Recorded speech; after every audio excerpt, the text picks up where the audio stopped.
성경 말씀은 요한복음 10장 7절에서 16절까지 봉독해 드리겠습니다.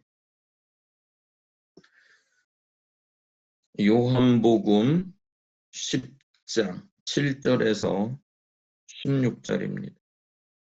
신약성경 163면이 되겠습니다. 163페이지 요한복음 10장 7절부터 그러므로 예수께서 다시 이르시되 내가 진실로 진실로 너에게 말하노니 나는 양의 문이라. 나보다 먼저 온 자는 절도요 강도니 양들이 듣지 아니하였느니라. 내가 문이니 누구든지 나로 말미암아 들어가면 구원을 얻고 또는 들어가며 나오며 꼴을 얻으리라.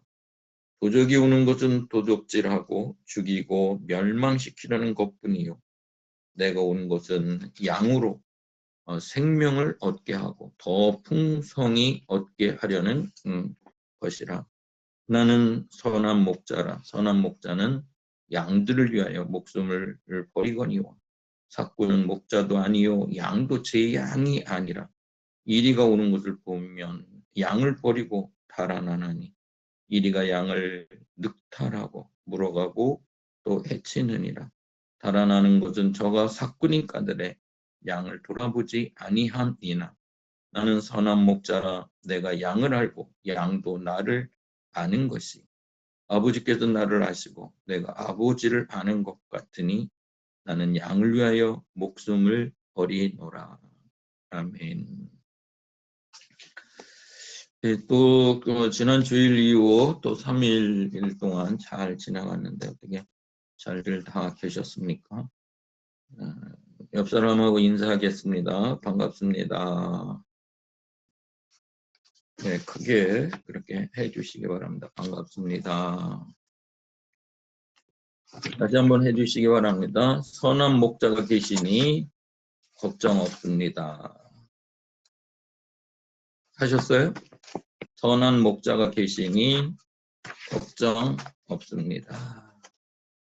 네, 오늘은 본문에 있는 말씀을 중심으로 해서 어떤 선한 목자에 대해서 말씀을 드리도록 하겠습니다. 우리가 어려운 시대에 살면 살수록 또 아프신 분들도 계시고 여러 가지 고난 속에 있는 분들도 계시는데 그런 어떤 고난과 아픔, 어려움 속에 있을 때 더 부각되는 단어가 뭐냐면 우리에게는 목자가 계신다는 겁니다. 의사로서의 어떤 그 목자이시기도 하시죠. 우리를 고쳐주시는, 우리의 모든 것을 해결해 주시는 그랬던 목자가 계신다라고 하는 것. 그거 얼마나 위로가 됩니까? 근데 힘들지 않으면 나 건강하고 또 뭐 어려움 없으면은 그 목자가 되신다는 그 단어 자체가 그렇게 큰 부각은 되지 않을 겁니다. 그런데 내가 힘들수록 어려울수록 고난일수록 아플수록 그럴 때일수록 목자라고 하는 단어가 여러분 크게 와 닿을 것입니다. 믿어질 것입니다. 그래도 오늘은 그 선한 어떤 목자에 대해서 말씀을 드리겠습니다. 제가 이론적으로 좀 쭉 말씀을 드릴 건데 이론적으로만 아시지 마시고 그것을 분명히 믿으시기 바랍니다. 나에게서 선한 목자가 계시다. 내가 어렵고 힘들 때일수록 그 선한 목자께서 나를 책임져 주시고 나를 인도해 주시고 나를 늘 잘 살게 만들어 주신다라고 하는 그 목자. 여러분 그 목자에 대해서 우리가 이제 아주 선뜻 머리 들어오는 게 시편 23편에도 목자가 나오죠. 그 목자는 어떤 목자이세요? 여호와는 나의 목자시니 그랬습니다. 나의 목자시니. 그러니까 하나님을 그 다른 어떤 단어로 표현하지 아니하시고 하나님을 목자로 그렇게 표현했습니다. 목자로 우리를 쉴만한 물가로 인도해 주시는 그런 어떤 목자로 표현을 했습니다. 우리에게 안식을 주시는 목자로 사나운 짐승들 가운데서 우리가 어떤 해를 당하지 않도록 우리가 죽지 않도록 우리를 지키시는 그런 어떤 목자로 이렇게 표시한 것을 보게 됩니다. 또 애굽에서 이렇게 그 노예 생활을 하고 힘든 생활을 할 때 그 인도해 주셔서 광야로 나올 수 있도록 출애굽할 수 있도록 이렇게 만들어 주신 분, 그분이 목자이십니다. 그 하나님께서 그렇게 해주신 것입니다. 그래서 그렇게 해주신 분에 대해서 시편 80편 1절에서는 이스라엘의 목자요, 이스라엘의 목자요, 그렇게 말씀하고 있습니다. 그래서 그 목자 되신 분께서 구름 기둥으로, 불 기둥으로 우리를 인도하셨습니다. 목마르고 배고플 때에 우리에게 만나와 메추라기를 공급해 주셨습니다. 또 전쟁이 일어나고 블레셋과의 전쟁이 됐든 아말렉과 전쟁이 됐든 그 전투 속에서도 이길 수 있도록 인도해 주셨습니다. 그분이 목자이십니다. 그 목자를 이제 하나님을 목자로 그렇게 표현하고 있는 것을 보게 됩니다. 근데 오늘 본문에서는 이제 그 목자, 그를 선한 목자로 얘기합니다. 근데 그 선한 목자는 얼마나 좋은 선한 목자냐면 우리를 구원하기 위해서, 우리의 모든 문제를 해결하기 위해서, 우리 아픔을 해결해 주시고 우리의 고통을 해결해 주시기 위해서 목숨을 버리셨다고 했습니다. 목숨을 버리신 분입니다. 나에게 목숨을 주신 분입니다. 내 문제를 해결하기 위해서 목숨을 주신 분. 나에게 목숨을 주신 그것 자체가 얼마나 좋으신 분입니까? 여러분, 어떤 그 교회에서 목사님이 이제 투석을 하면서 누군가가 신장 이식을 해줘야 되는데 너 아무도 안 해주려고 그러는 거예요. 그랬을 때 그 부분 강사님이 오셔갖고 깃털을 하나 날렸다 그러죠. 그래서 깃털을 날려가지고 그게 딱 그 앞에 딱 날라와 앉는 사람, 그분이 이제 신장을 주기로 했는데 그 깃털이 자기 앞에 날라오면 어떻게 따르죠?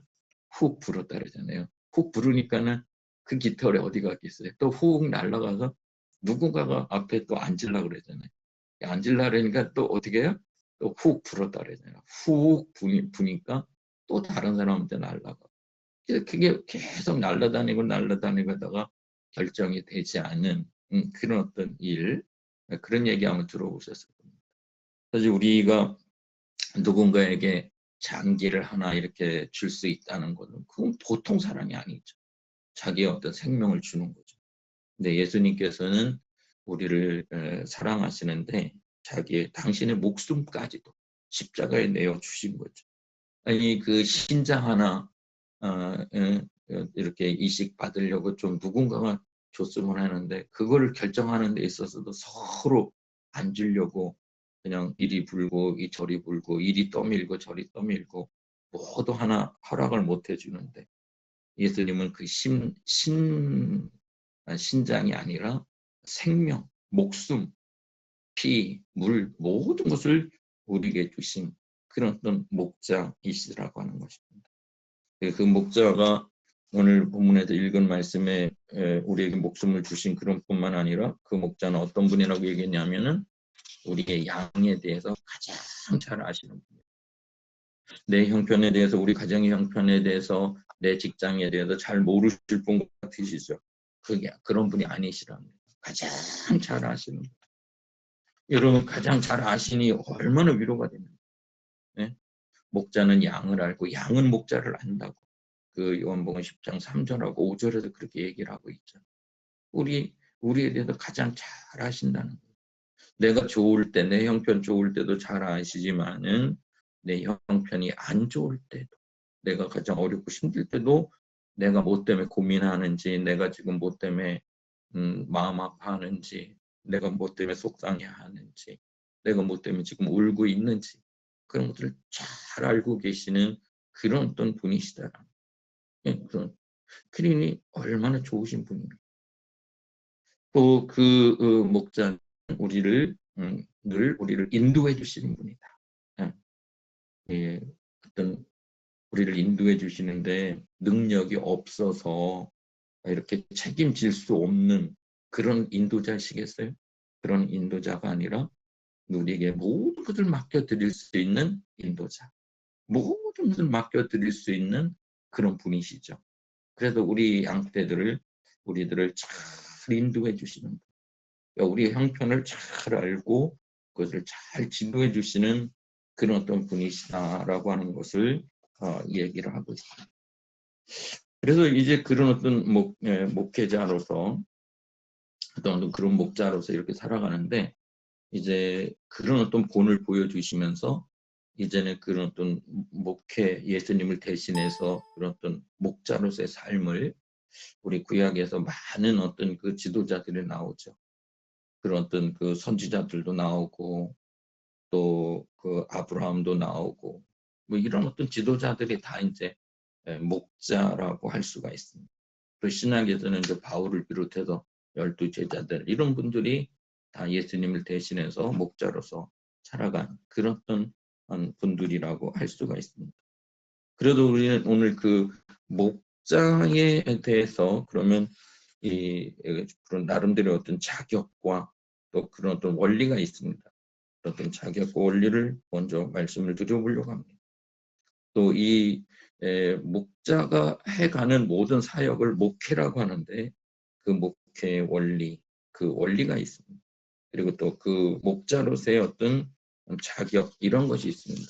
이런 것들을 좀 말씀을 드려보려고 하는 것입니다. 먼저 그 목자로서의 어떤 오늘 이거 요한복음에서는 목회자적인 특성을 몇 가지로 얘기하는데 일단은 차별을 두지 않는 사람이어야 된다. 이렇게 얘기하고 있습니다. 차별. 와, 그냥 이렇게 어떤 여러 가지 어떤 조건을 걸고 또 사람을 차별하고 또 어떤 공평함이 없고 이렇게 된다고 한다면 그는 좋은 어떤 모델, 좋은 어떤 목자가 될 수 없다는 거죠. 차별이 없는 그 어떤 목회자, 차별이 없는 목회를 이야기하고 있습니다.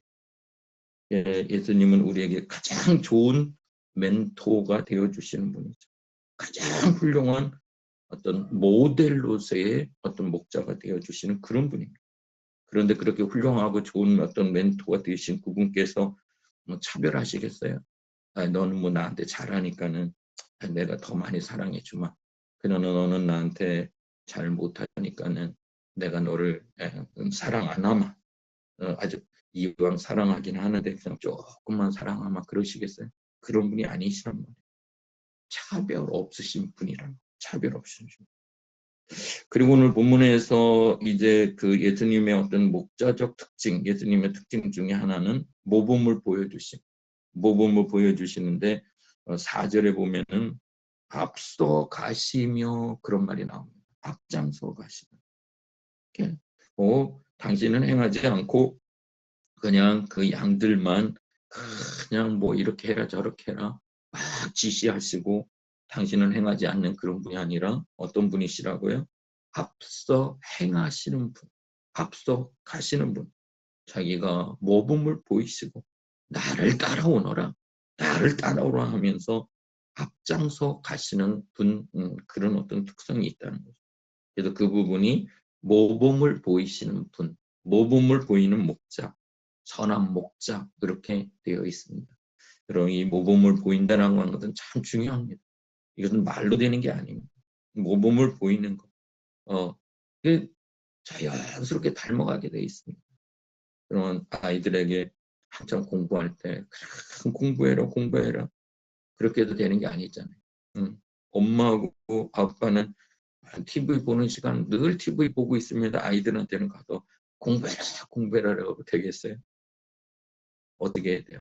엄마 아빠도 아이들에게 공부할 수 있는 분위기를 만들어주고 또 엄마 아빠도 성경을 읽든지 뭐 좋은 책을 읽든지 좀 조용한 분위기를 만들면서 그렇게 갈 때 자연스럽게 공부 잘하는 사람이 되지 않겠습니까? 그런데 이런 면에 모범은 보이지 않고 그냥 말로만 뭐 공부해라 그렇게 해도 되겠어요? 되는 게 아니죠. 근데 오늘 여기서 보니까 모범을 보이시는 그런 어떤 분이셨다. 앞장서 가셨다. 그랬더니 양들이 그 앞장서 가시는 그 목자의 음성을 듣고 따라가되 그랬습니다. 음성을 듣고 따라갑니다. 또 거기서 보이는 어떤 그 목자의 특성은 뭐냐면 정확하신 분입니다. 정확하신 분. 먼저 양의 어떤 문을 열고 닫고 하는 그런 부분들, 또 음성을 들려주시고 하는 그런 부분들, 그런 어떤 부분에 있어서도 정확한 분이다라고 하는 것을 7절하고 8절에서 얘기를 하고 있습니다. 정확하지 않으면 누가 따라오겠어요? 정확하지 않으면 어떤 말을 듣겠어요? 정확하지 않으면 뭐를 하자고 해서 어떻게 같이 동행을 하겠어요? 그러나 정확하신 분이라고 하는 것을 알게 됩니다. 또 하나의 특성은 만족을 주시는 그런 분이다라고 합니다. 여기 9절에 보면은 그 선한 목자로 인해서 뭐를 얻는다 그랬어요? 구원을 얻고 들어가며 나가며 꼴을 얻게 된다 그랬습니다. 꼴을. 여러분 그 꼴을 주는데 배불리 주지 않고 배고프게 주고, 물을 주는데 물을 그냥 흡족하게 아주 그냥 먹을 수 있도록 해줘야지, 물을 주는데 물 먹는 걸 그냥 잡아 뺏으면 되겠어요. 그래서 야, 그만 먹어, 물 그만 먹어 하면서 잡아 뺏으면 되겠어요. 예, 물도 공급을 해주는데 이 목마름이 해결될 수 있을 만큼 충분하게 물을 주고, 먹이를 줌에 있어서도 아주 배부르게 풍부하게 먹을 수 있도록 이렇게 해줘야 되는. 그래서 이 선한 목자의 특징은 뭐를 주는, 만족함을 주는 그런 어떤 특징이 있다는 것입니다. 만족함을 주는, 말씀을 전해 들을 때도 그 말씀 속에 만족함을 주는, 배부름이 있는, 영적으로 배부르고 또 육적으로도 어떤 배부름이 있는, 정신적으로도 배부름이 있는 그런 어떤 만족함이 있는 그런 어떤 이제 선한 목자로서의 모습을 보여주십니다. 그리고 말씀드렸지만은 우리에게 목숨까지 주시는 목자, 그것이 희생적인 목자죠. 희생적인 목자.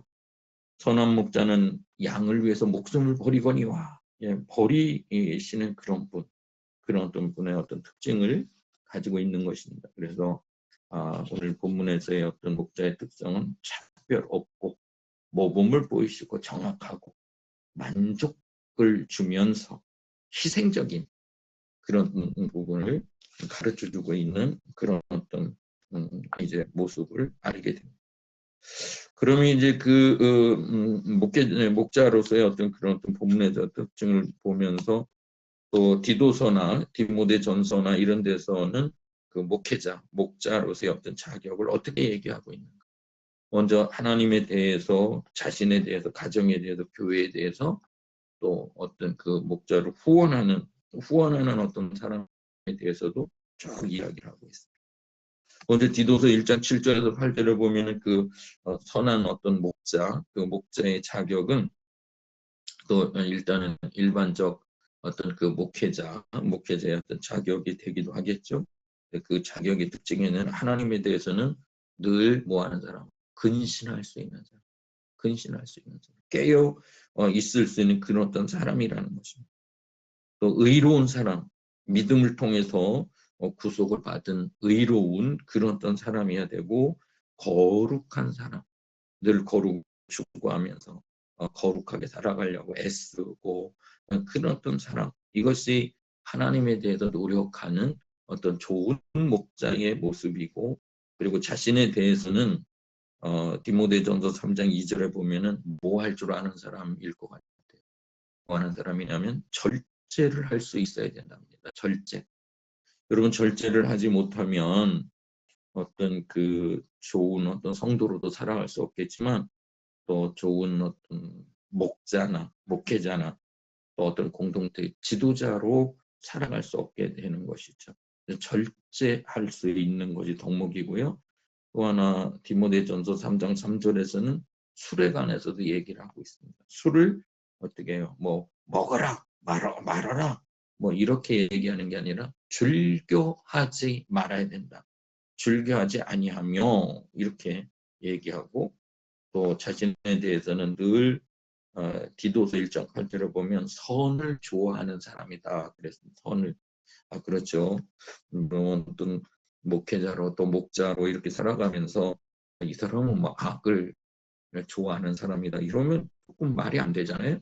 예, 선을 좋아하는 그런 어떤 사람. 또 디모데전서 3장 2절에서는 비난받는 일도 남을 비난하는 일도 없어야 되고 자기 자신도 비난받는 일이 없는 그런 사람이어야 된다. 이것이 자신에 대한 어떤 조항으로 그렇게 얘기를 하고 있습니다. 그리고 이제 가정에 대한 어떤 조항이 있을 거 아니겠습니까? 여기서는 한 아내의 남편이 되며 그랬어요. 그렇죠. 한 아내의 남편. 아니 뭐 우리는 일부 다처도 아니고 또 일처 다부도 아니고 저 이슬람이나 뭐 저런 어떤 무슨 저 아프리카 부족이 살던 어떤 그런 어떤 사람들 그런 어떤 모양새가 아니잖아요. 분명히 우리는 어떤 그 성경적 어떤 가정을 이루면서 살아가는 사람들로서 일부 일처로서 한 아내의 한 남편이잖아요. 그래서 그렇게 살아가는 사람이어야 되고 또 자기 가정을 잘 다스리고 자녀들을 믿음으로 잘 양육하면서 순종케 하는 자여야 된다. 이렇게 얘기하고 나그네를 따뜻히 영접하며 잘 대접할 수 있는 그런 어떤 사람이 된다. 그렇게 얘기는 대접을 잘 할 수 있는 사람. 여기서 나그네는 어려운 사람들을 말하겠죠. 어려운 사람들. 또 집도 없고 떠돌이 되는 어떤 이런 사람들. 힘든 사람들. 이런 사람들을 잘 대접하며 그런 어떤 특성. 이것이 이제 가정적인 측면에 대해서 어떤 목자가 가져야 될, 목회자가 가져야 될 자격적인 부분이라고 할 수가 있습니다. 그러면 또 교회에 대한 어떤 부분이 있습니다. 교회는 이 새로 입교한 자는 아니 되며 그 디모데전서 3장 6절에 나왔습니다. 새로 금방 온 사람들은 안 된다는 것입니다. 또 어떤 사람이 되냐면 교회에 대해서 가르치는 일을 잘해야 된다 그랬습니다. 이 뭐 설교를 하는 일도 어떻게 보면 가르치는 일이 되겠죠. 제자 훈련을 하는 것도 좀 가르치는 일이 되고 말로 가르치는 일이 됐던 어떤 행동으로 삶으로 가르치는 일이 됐던 이 가르치는 그런 어떤 일이 될 것입니다. 근데 이 가르친다라고 하는 것은 꼭 앞에서 칠판 놓고 가르치는 것도 뭘 가르침이지만은 그러나 말없이 살아가는 어떤 모습을 통해서도 가르치는 일을 할 수 있겠죠. 또 이 가르친다라고 하는 것은 결국 더 또 공부를 해야 가르치는 거죠. 그래서 잘 공부하며 또 가르치며 이렇게 하는 그 일을 잘해야 되는 거고요. 그리고 베드로전서 5장 3절을 보면 주장하는 자세를 취하지 말고 오직 양무리의 본이 되라 그랬습니다. 이 본이 되는 어떤 삶을 살지 않고 이렇게 저렇게 주장하려고만 하는 사람이 있을 거 아니겠습니까? 이거 해라 저거 해라 뭐 해라 뭐 해라 이런 뭐 옛날에는 뭐 이런 모습을 갖다가 카리스마가 아주 큰 그런 지도자를 이렇게 알아줬는지 모르지만은 지금은 이제 그 섬김의 어떤 종이기 때문에 늘 우리는 섬김의 본을 보일 때 잘 우리는 융화하면서 따라오며 또 잘 지도할 수 있는 거지. 이게 자기는 섬기지 않고 말로만 이렇게 뭐 이렇게 하려고 하면 요새는 그 지도력이 또 지도자가 그 지도가 잘 되는 지도라고 할 수 없다고 합니다. 그래서 섬김으로 이렇게 가야 된다 그 얘기를 하고 있습니다.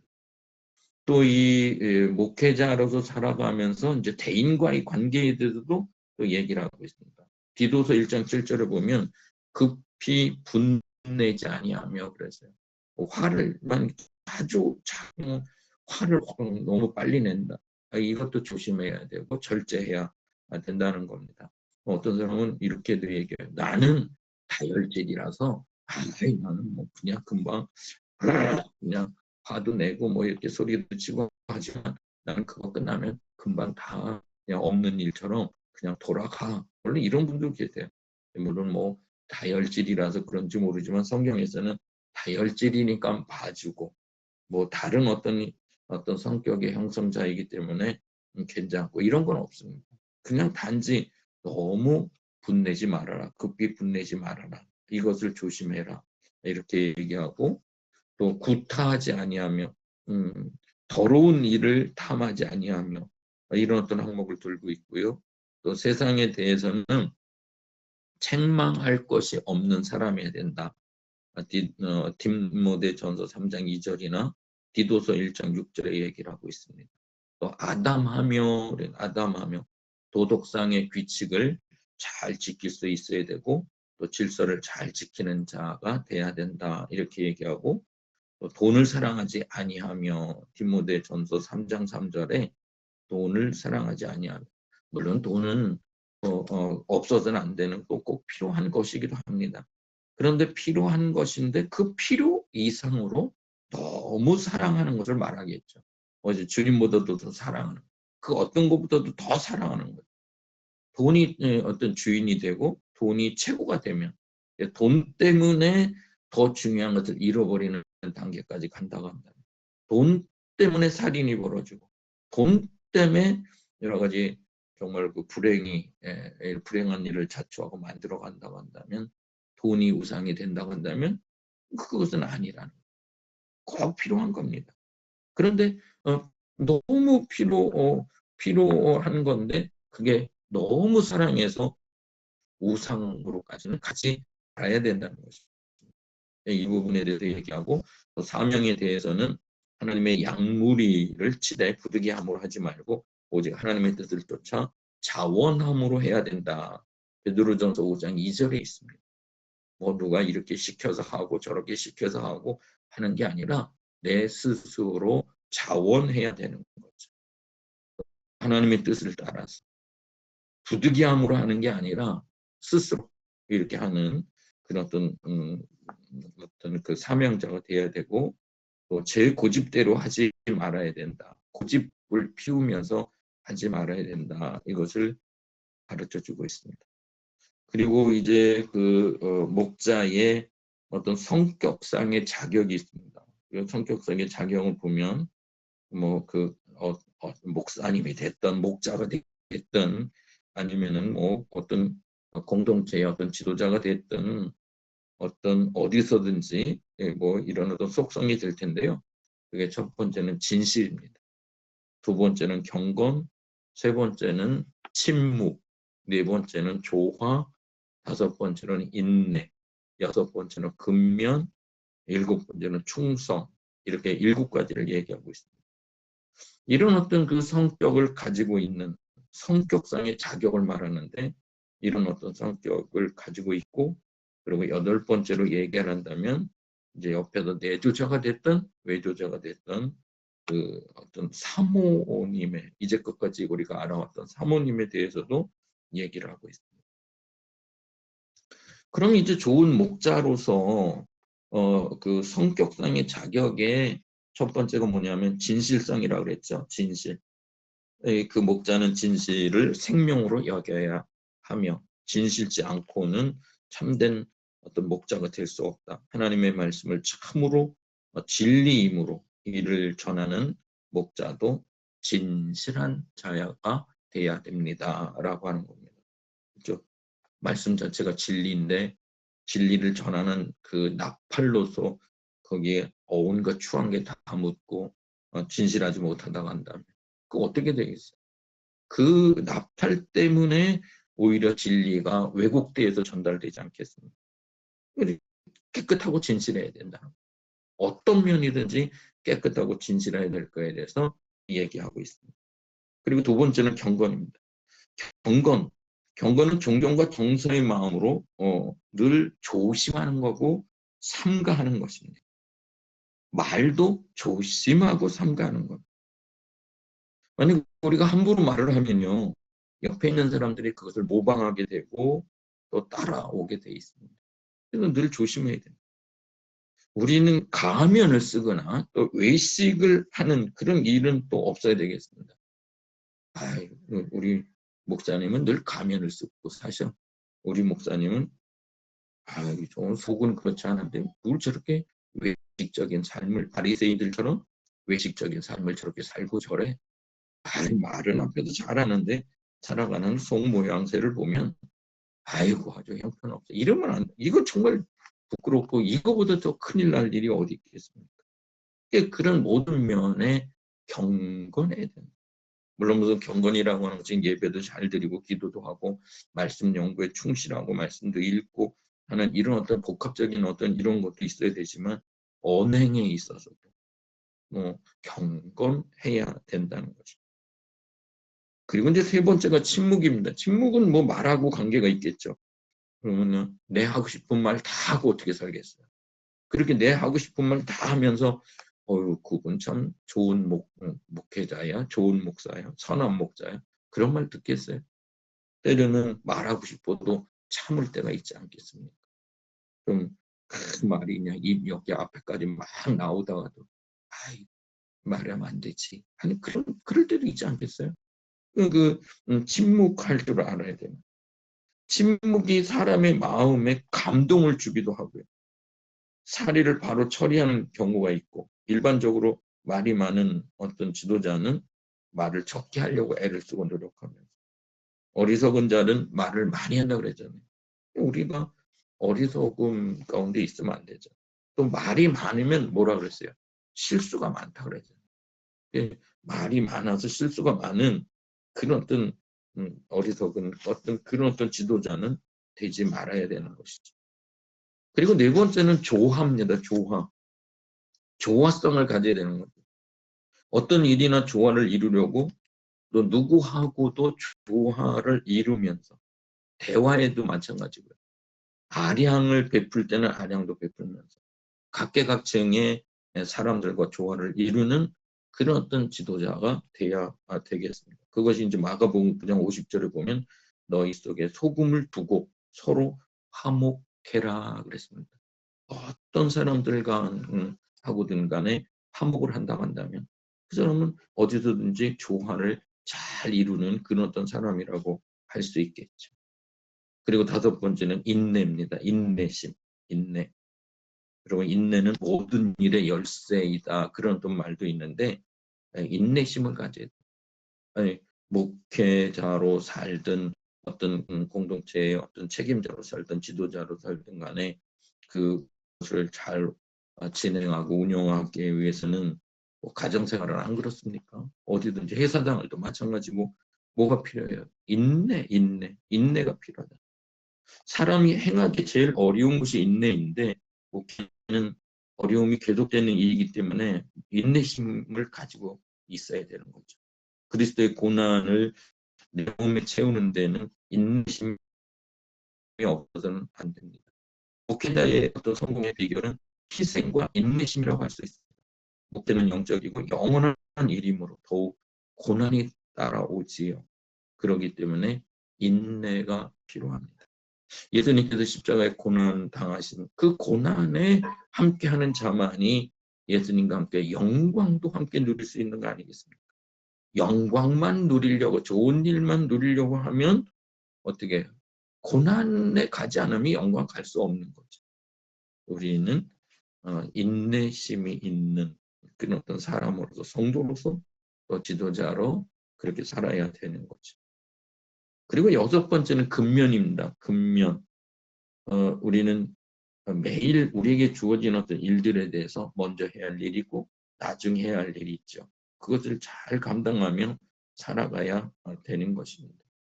예수님은 근면하셨을까요? 아니면 예수님은 좀 많이 근면하지 못하고 불성실하셨을까요? 예수님한테 불성실하셨다 그러면 제가 큰 죄를 범하는 거죠. 예수님은 참으로 근면하셨습니다. 아무리 바쁘고 힘들어도 그 새벽 기도 하실 때 그때가 제일 바쁘셨다고 하는데 그래도 새벽 기도를 하시면서 그렇게 시간을 보내시고 사역을 하신 그런 분이십니다. 우리가 예수님을 닮아가는 것이 우리 일생의 목표로 간다면 우리는 뭐 하시는 분들이에요? 근면하게 살아가 부지런해야 된다. 그 어떤 바울도 장막을 만들면서 사역을 하는 그런 어떤 사람이었죠. 여러 가지 뭐 성경도 기록하랴, 전도 편지 쓰랴, 교회도 돌아보랴, 전도 여행도 하랴, 또 생계를 위해서 텐트를 만드는 일도 하랴. 얼마나 바쁘게 살았어요. 그렇게 바쁘게 산 그런 어떤 전도자 바울을 보면서 우리도 근면하게 살아가야 된다. 이것이 우리의 어떤 개인적 어떤 그 성격상 자격이라고 할 수 있습니다. 또 하나는 충성심입니다. 우리는 이 충성이라고 하는 것, 뭐 이건 뭐 더 많이 얘기를 안 해도 거의 다 알고 계시는 그런 어떤 부분이죠.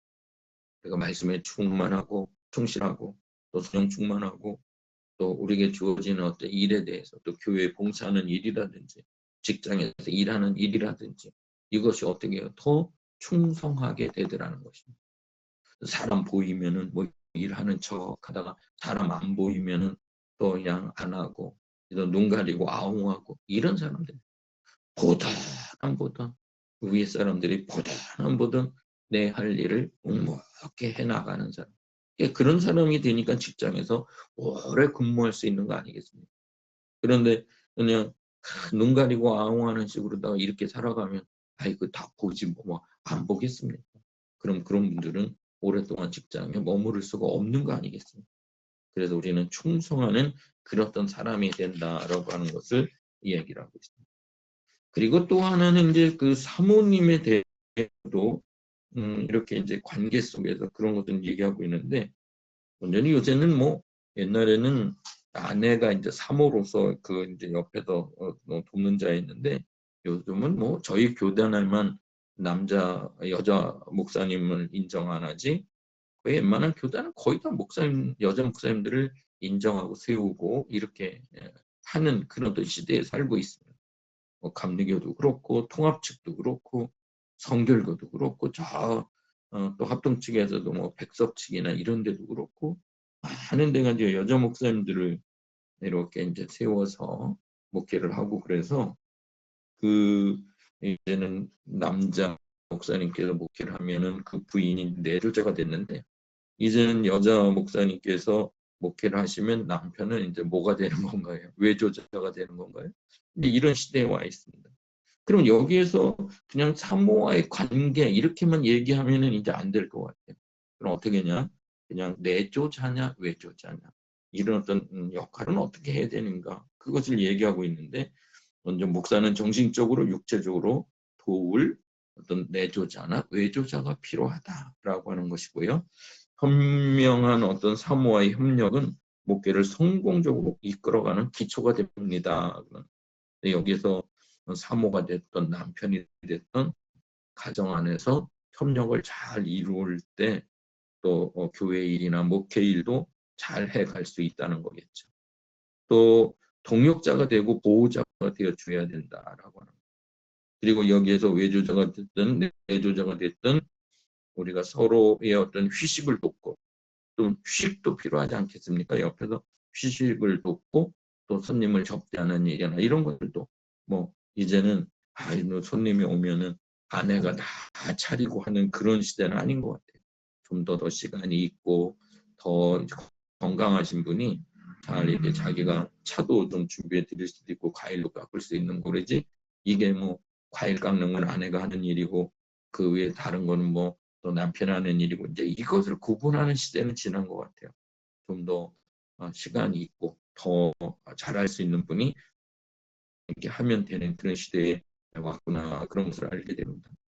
또 교회 내에서 이제 여러 가지 말이 있을 거 아니겠습니까? 그러면 말이 있을 때 그것을 중간에서 말을 좀 이렇게 중개자 역할을 해줄 수 있는 그런 사람이 필요하잖아요.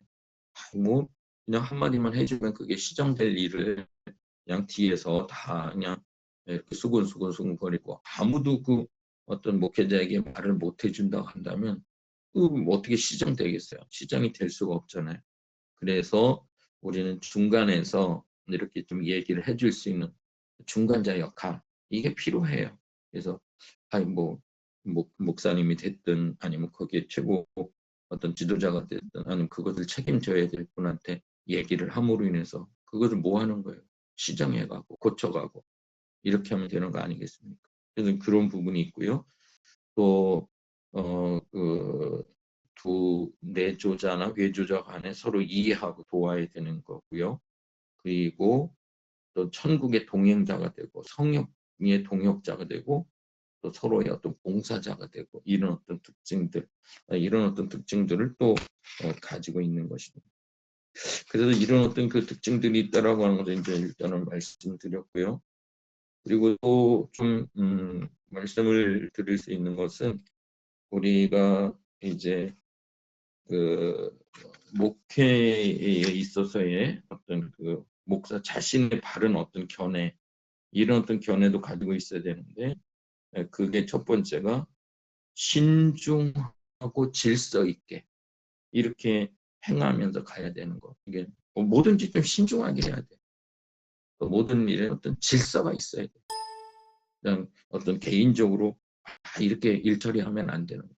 좀 신중하고 질서 있게 해야 된다. 이게 이제 그 목회자 자신의 올바른 견해 중에 하나이고요. 그리고 두 번째는 모든 그 설교가 됐든 가르침이 됐든 교훈이 됐든 이것은 누구나 알아들을 수 있게 쉽게 평범하게 평범하면서도 거기서 하나님의 말씀이 잘 전달돼야 되겠죠. 뭐 그냥 언어를 써가며 헬라어나 히브리어를 써가면서 엄청나게 잘 가르치는 것 같은데 아이고 아무도 못 알아들어 이러면 뭐 잘하는 게 아니죠. 뭐 그런 언어를 쓰지 않으면서도 아주 쉽게 하면서도 성경의 기본적인 진리를 잘 전해줄 수 있는 그런 어떤 분이어야 된다라고 하는 것입니다. 그리고 또 하나는 자신의 주장만을 내세우지 말아야 된다. 고집이 세버리면 저도 고집 세다는 말을 잠깐만 듣는데 고집이 세버리면 어떻게 되겠어요? 자기 주장을 너무 내세우지 않겠습니까? 이게 자기 주장을 너무 내세우지 말아야 된다. 그렇게 얘기하고 또 목회자는 말씀의 권위 있게 가르쳐야 된다. 권위가 있어야 돼. 권위. 말씀의 권위죠. 목회자 스스로 물론 목사이기 때문에 나름대로 하나님께 주신 권위도 있겠지만은 그러나 말씀을 제대로 가르치고 말씀이 있기 때문에 권위가 있는 거 아니겠습니까? 예수님이 계시기 때문에 권위가 있지 만약에 그 목자의 마음속에 예수님이 안 계시다고 한다면 무슨 권위가 있겠어요? 권위가 없는 거죠. 말씀대로 살아가기 때문에 권위가 있는 거예요. 그렇게 살아가려고 누구보다도 더 많이 노력하기 때문에 권위가 있는 거 아니겠습니까? 또 교인들을 더 많이 사랑하고 자애심을 가지고 그렇게 살아가면서 그거를 보여주어야 되는 거고 모든 활동에 있어서 경건하게 그것이 다루어지고 이루어져야 되는 것입니다. 또 진지한 열의와 높은 이상을 지녀야 됩니다. 열성이 없어. 열의가 없어. 높은 이상이 없어. 꿈이 없어. 목표도 없어. 이러면 어떻게 되겠어요? 어떤 그런 어떤 목표가 분명하고 이상이 있고 열의가 있고 열정이 있는 그런 어떤 지도자, 그런 어떤 목회자 이런 부분들 또 서로의 협력하고 연합하고 또 교회나 그 모임의 통일과 평화를 유지되도록 늘 애쓰는 사람. 나 때문에 일이 깨지고 저리 깨지고 그래도 그 얼마나 아픈 일이 되겠어요. 이 목회자 때문에 참 일이 잘 안 된다고 한다면 목회자 때문에 어떤 작품 깨진다고 한다면 이것도 참 힘든 일이죠. 그러나 이런 일이 없도록 잘 협조하고 연합하고 통일하고 어떤 평안과 평화를 유지하면서 살아가도록 그렇게 해야 된다는 겁니다. 또 목회자는 형제들을 이해하기 전에 그들을 이단으로 단정하여 분리시키는 일은 피해야 된다. 이단에 빠졌는지 안 빠졌는지 그런 것도 분명히 이렇게 증명되지 않았는데 그를 그냥 이단으로 이렇게 취급하면서 몰아붙이거나 이단시하거나 그렇게도 분리하거나 이런 일은 없어야 된다. 그 얘기를 하고 있는 거죠. 이제 시간이 많이 가서 한 가지만 더 말씀을 드리고 이제 마치려고 하는데 그러면 이제 우리가 이제 목회를 하면서 또 목회자로 또 살아가면서 이렇게 이제 살아가면서 나름대로 이제 어떤 중요한 요소 중에 하나가 뭐냐면 경건 생활이죠. 영적으로 바로 서 있어야 됩니다. 영적으로. 그런데 이제 영적으로 바로 서지 못하도록 방해를 놓는 요소들이 있어요. 그게 뭐냐면 오늘 본문에서도 보면 사꾼 목자가 나오잖아요. 사꾼 목자는 뭐예요? 단지 그냥 자기 어떤 생활을 위해서, 월급을 위해서, 어떤 그 돈을 위해서 이게 일하는 사람이잖아요. 그건 그래도 여기에도 제일 먼저 얘기하는 게 직업이라는 거. 그게 물론 뭐 목사도 하나의 어떤 직업 중에 하나이겠지만, 그러나 이곳이 어떤 그 단지 밥 먹고 살기 위한 어떤 직업이라고 한다면 참 그것도 참 그래요, 그죠? 그래서 단지 밥 먹기 살기 위한 하나의 직업으로 그렇게 그런 어떤 직업시 해야 되는 일, 그것이 우리가 하나님께 나아가고 경건생활하는 데 있어서 방해 요소가 된다. 그리고 자기를 잃고 남을 가르치는 데만 전념하는 어떤 그런 사람. 나는 제대로 예배도 안 드리고 경건생활도 안 하고 자기는 어떤 기도 생활이나 이런 전혀 안 하고 나는 달려가지 않아요. 근데 어떤 다른 사람만 달려가게 하고 다른 사람만 이렇게 할 수 있도록 해주는 사람. 그것도 문제가 된다는 거죠. 그래서 우리는 늘 잊지 말아야 될 것은요. 목회자는 예배를 드리는 예배자이면서 동시에 예배를 인도하는 사람, 두 가지 역할을 하는 사람입니다.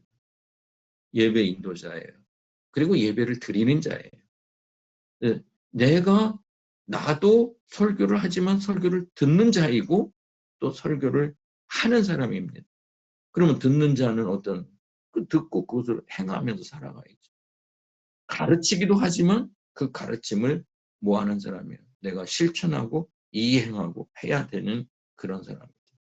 남을 가르치는 데만 전념하고 자기가 이행하거나 실천하는 일에는 하지 못한다면 그것도 영적 경건 생활에 방해가 된다는 거죠.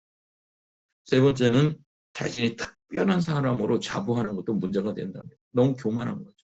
자기는 뭐 어떤 그 특별한 어떤 사람으로, 너무 특별한 사람으로 그는 다른 사람이 옆에도 인정을 해줘야지 내가 나를 그냥 치켜 세우고 자기 자랑만 하고 자기를 특별한 사람으로만 그렇게 계속해서 여긴다고 한다면 그럼 어떻게 되겠어요?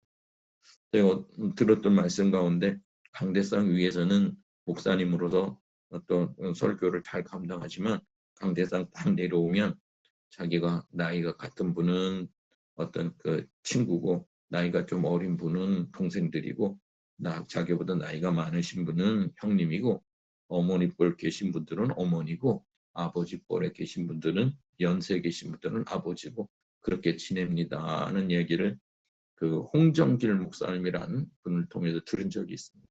참 그게 좋은 것 같아요. 강대상에 올라갈 때는 목사로서 정말 담대하게 말씀을 전하지만은 그러나 강대상에 내려오면 다 그렇게 가족의 어떤 그 형성으로 그렇게 대하면서 살아간다. 그게 참 좋을 것 같아요. 예.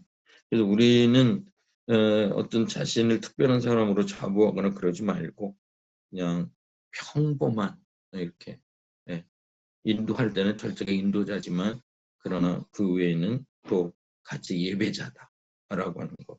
그 두 가지가 같이 간다. 우리 목회자는 하나의 예배를 드림에 있어서도 하나의 어떤 선수도 되고 하나의 코치도 되는 거죠. 감독도 되는 거죠. 두 가지가 다 가는 거예요. 코치도 되고 선수도 되는 거예요. 그런데 코치만 되는 줄 알아요. 선수는 아닌 줄 알아요. 선수는 뭐예요? 자기도 움직이고 뛰는 사람이 선수잖아요. 그래서 그것을 잊지 말고 살아가야 된다. 그리고 과실과 교만과 게으름에 빠져서는 안 된다. 그리고 동역자 간에 시기심을 가져서는 안 된다. 이런 어떤 내용입니다. 오늘은 여기까지 말씀을 드리도록 하겠습니다. 제가 오늘은 좀 이렇게 그 요한복음 10장의 선한 목자에 관한 얘기를 하면서 나름대로 이제 목회학에서 나온 이야기, 또 목회자 이런 어떤 게 좋은 목회자가 되기 위해서 어떤 요소들이 있는가, 성격이 무엇인지 이런 부분들을 좀 말씀을 드렸습니다.